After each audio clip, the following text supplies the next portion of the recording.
हम्म।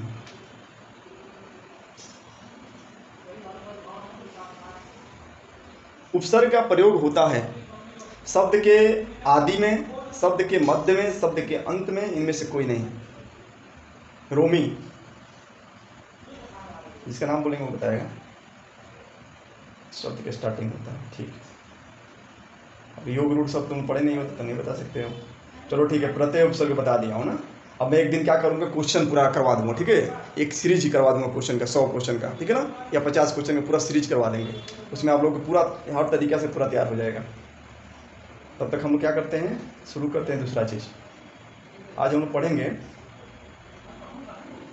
पढ़ेंगे जिस शब्द से हमें स्त्री या पुरुष जाति होने का पता चलता है उसे हम क्या कहते हैं, लिंग कहते हैं, ठीक है।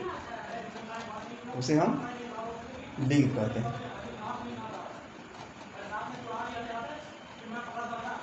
आगे देखो,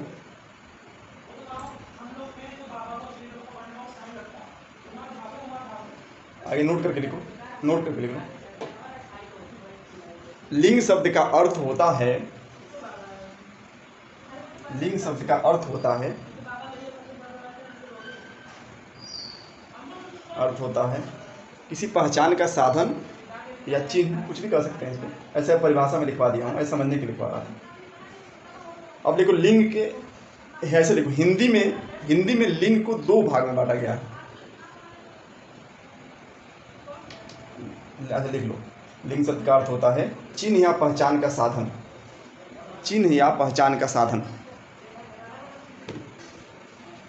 चिन्ह या पहचान का साधन, ऐसे समझने के लिए होता है। इसको परिभाषा में नहीं मानेंगे। पहचाने तो होता है, स्त्री या पुरुष का पहचान हो सकता है लिंग से, लिंग का मतलब है।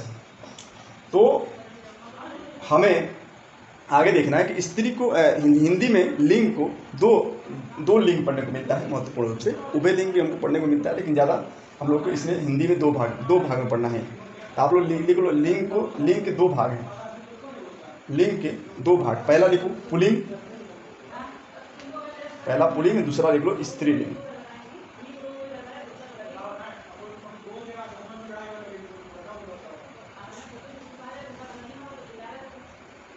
लिखो, जिस शब्द से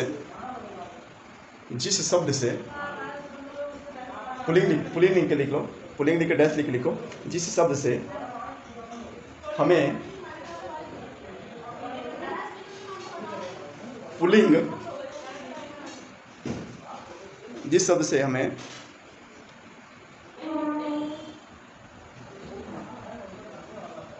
पुरुष जाति होने का पता चलता है उसे पुल्लिंग कहते हैं, उसे पुल्लिंग कहते हैं। जैसे आप लोग अपने हिसाब से लिख लो, 1-2 उदाहरण लिख लो, उसके बाद मैं लिखवाऊंगा। अलग से बहुत विस्तृत पढ़ना है इस लिंग को। दूसरा लिखो स्त्रीलिंग, जिस संज्ञा शब्द से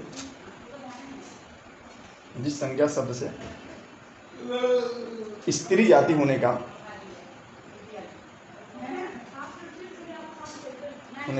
पता चलता है उसे हम स्त्रीलिंग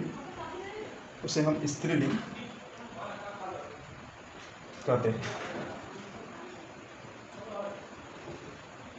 स्त्रीलिंग कहते हैं।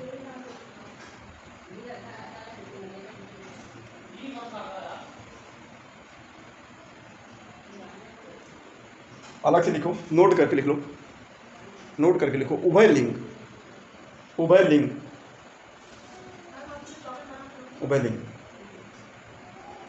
जिस शब्द से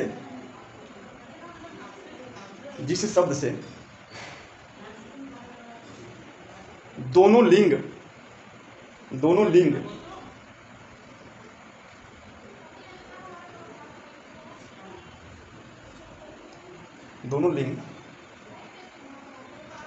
होने का पता चलता है, या जिसका प्रयोग, या जिस शब्द का प्रयोग, ऐसे लिखो, या जिस शब्द का प्रयोग जिस शब्द का प्रयोग दोनों लिंगों के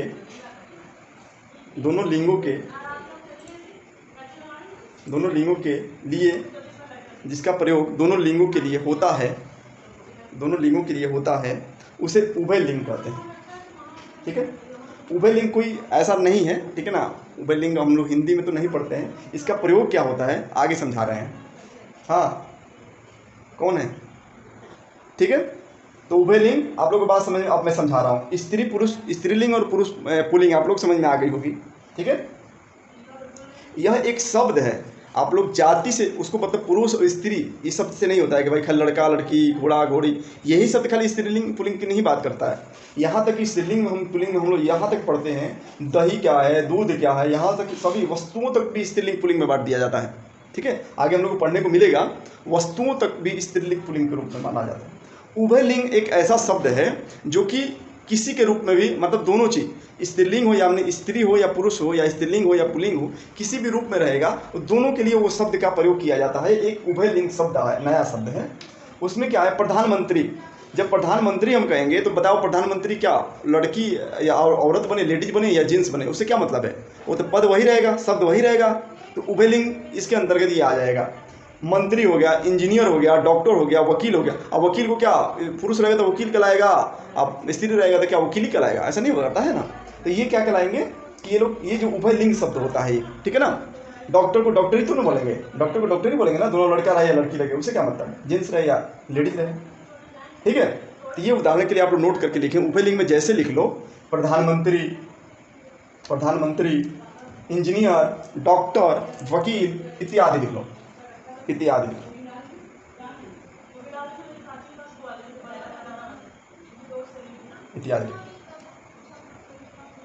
हाँ, टीचर भी हो सकता है, तो टीचर नहीं कहेंगे उसको, अध्यापक बोलेंगे ना। अध्यापक लिख लो, लेकिन अध्यापक में तो अध्यापिका होता है। हाँ, होता है ना, अध्यापक नहीं हो, कर दो। इंग्लिश में तो हो जाएगा, हिंदी में तो अध्यापिका कहलाता है कि नहीं? हिंदी में होगा, बताओ।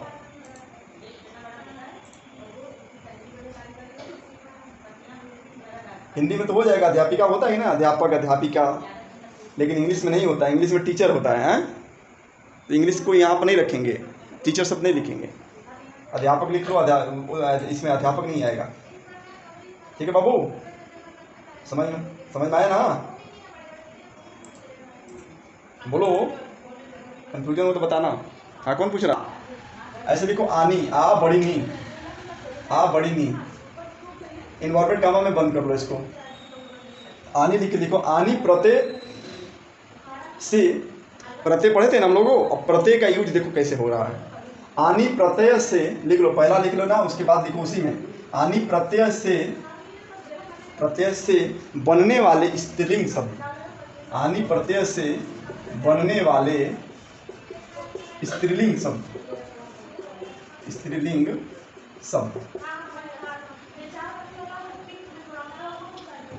ठीक है, अब ब्रैकेट में लिख लो, और लिख के डैश करके लिखो, आनी ऑब्लिक आड़ी, और जो होता है ना कठोर में, उस पे आनी और आड़ी दोनों एक जैसा होता है। ठीक है ना, क्योंकि एक ही न को और अड़ को लगभग एक जैसा मानते हैं, इसीलिए आनी लिख लो और ऑब्लिक करके आड़ी लिख लो, आड़ी बड़ी री रहेगा, और ब्रैकेट में बंद कर दो। पहला हम लोग लिख रहे हैं, ठीक है ना। तो पहला ऐसे पूछेगा आप लोग, आनी प्रत्यय जोड़ने पर कैसे कैसे बनाया जाएगा, आप लोग दे देगा क्वेश्चन में, इसलिए पहले लिखो। अब आप लोग क्या करेंगे कि पुल्लिंग और स्त्रीलिंग दो भाग में आप लोग बांट लें, कुछ मैं लिखवा देता हूँ 10-15 शब्द, ठीक है। उसके बाद आप लोग को मैं क्या करूँगा, मैं बोल दूंगा, आप लोग खुद बना लिया करेंगे, ठीक है। ऐसे दे देगा, नौकर लिखो, पुल्लिंग में लिखो नौकर, स्त्रीलिंग आप लोग खुद बनाएंगे, हम पुल्लिंग बस लिखवा दे रहे हैं। स्त्रीलिंग में लिखो, पुल्लिंग में लिखो नौकर। दूसरा लिखो जेठ, पुल्लिंग स्त्रीलिंग आप लोग खुद बनाएंगे। तीसरा लिखो मेहतर, देवर। पांचवा लिखो क्षत्रिय, अभी मैं समझाएंगे, पहले लिख लो आप लोग, क्षत्रिय। छठवां लिखो चौधरी, चौधरी, चौधरी। सातवां लिखो मुगल, मुगल, मुगल, मुगल। आठवां लिख लो भव, भव। अब आप लोग स्त्रीलिंग इसका बना लो, बना लेना, स्त्रीलिंग इसको बना लेना, मैं समझा दे रहा हूँ। शब्द यूज करने वाला लिखवाया हूँ ना, यानी कौन सा प्रत्यय जोड़ रहे हैं हम लोग। प्रत्यय पढ़े हैं, जो पढ़े हैं उन लोग समझ में आ गए, जो नहीं पढ़े हैं वो लोग भी समझ लें कि प्रत्यय मतलब क्या होता है कि शब्द के अंत में जो प्रत्यय हम प्रयोग करते हैं, प्रयोग करने से जो अर्थ में परिवर्तन आता है उसे हम प्रत्यय कहते हैं। ठीक है, तो हम कौन सा प्रत्यय यूज कर रहे हैं, आनी और आड़ी। ठीक है ना, यही प्रत्यय यूज कर रहे हैं ना, आनी प्रत्यय यूज कर रहे हैं। ठीक है, और ऑब्लिक आड़ी, यानी किस जगह पे यूज करेंगे हम, समझेंगे आप लोग, क्या करेंगे समझेंगे। किस जगह पे यूज कर रहे हैं आप लोगों को मैं ब्रैकेट में लिखवाया हूं, अ लिखवाया हूं ना, ब्रैकेट में लिखवाया हूं, अ डैश करके लिखवाया हूं आनी और ऑब्लिक आड़ी लिखवाया हूं ना। तो अ के स्थान पर क्या करेंगे, अ के स्थान पर हम क्या करेंगे, आनी का प्रयोग करेंगे। कहां प्रयोग करेंगे, और सब लोग बोला करो यार, तुम लोग बोलते क्यों नहीं हो, क्या मतलब है, बोल दिया करो, नहीं समझ में पूछ लिया करो, नहीं फिर दिक्कत हो जाएगी। अ के शब्द पे, अ की जगह पे अभी बताएंगे अ क्या होता है, अ कहाँ टूट रहा है। यहाँ पे अ की जगह पे हम आनी का प्रयोग करेंगे या तो आड़ी का प्रयोग करेंगे, और कहाँ कौन सा प्रयोग है खुद समझ में आ जाएगा आप लोगों को। अब आप लोग समझेंगे, पहला मैं वर्ड लिखवाया हूँ नौकर, लिखवाया हूँ ना, पहला शब्द क्या लिखवाया, नौकर। अब देखो बाबू, तुम लोगों को मैं पहले समझाया था, जो वर्ण जो होता है, स्वर वर्ण और व्यंजन वर्ण पढ़ाया था ना। अब जो पिछले क्लास में नहीं पढ़ा होगा उसको थोड़ा सा दिक्कत होगी, इसलिए जब भी क्लास करो पिछले क्लास अच्छे से पढ़ लिया करो। नौकर, नौकर के र की जो लास्ट में होता है, जब भी कोई हम व्यंजन पढ़ते हैं, व्यंजन शब्द हम यूज करते हैं, तो उसके लास्ट में जो है स्वर अपने आप रहता है। ठीक है ना, क्या रहता है, स्वर अपने आप रहता है। र के लास्ट में अ रहता है, र हलंत में लिख दो प्लस अ कर दोगे तो क्या हो जाए, लास्ट में क्या हमारा नौकर में लास्ट में क्या आएगा। अगर नौकर को पूरी तरीके से हम तोड़ देंगे, अभी मैं जो पूछ रहा हूँ बाबू उतना बताओ। ठीक है, ड्रॉ के पूछ रहा हूँ। ठीक है, अगर नौकर को पूरी तरीके से तोड़ोगे ना तो आएगा ऐसे, नौ में हलंत हो जाएगा, प्लस अ हो जाएगा, प्लस क हो जाएगा, क में हलंत रहेगा, फिर अ होगा, फिर प्लस होगा, र में हलंत होगा, फिर अ आएगा। लास्ट में क्या आया, लास्ट में क्या आया, अ आया। ठीक है, अ स्वर आ रहा है ना, तो यहाँ पे लिख रहा है ब्रैकेट में जो लिखवाया हूँ। ठीक है, ब्रैकेट में जो लिखवाया हूँ, अ लिखवाया हूँ ना, तो अ के स्थान पर आनी आ जाएगा और आड़ी आ जाएगा। ठीक है ना, अ के स्थान पर। इतना बात आप लोग समझ में आई, इतना आप लोग बात समझ में आई।